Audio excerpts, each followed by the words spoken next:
ang plano ko, i-restore ko yung kalusugan mo. Ibabalik ko sa iyo ang kalusugan mo. Pero may kailangan gawin. Ang sabi ni Lord dito, listen, next verse. You will call to me. Tumawag tayo sa Diyos. Amen! Bumalik tayo sa Lord. Come and pray to me. I will listen to you. Ang sabi ni Lord, you seek me and find me. Bakit na sinasabi mo? Because the last time, iba ang kanilang pinagpe-prayan.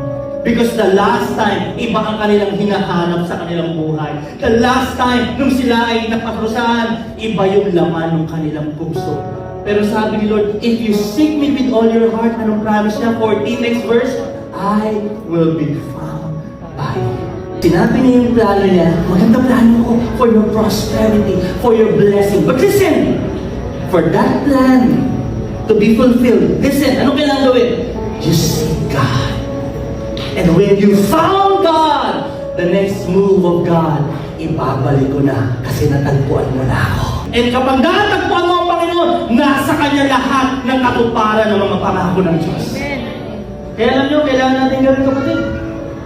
Hanapin natin ng Diyos sa ating buhay. Kung tayo lumayo sa Panginoon, manumbalik tayo sa Kanya. Amen?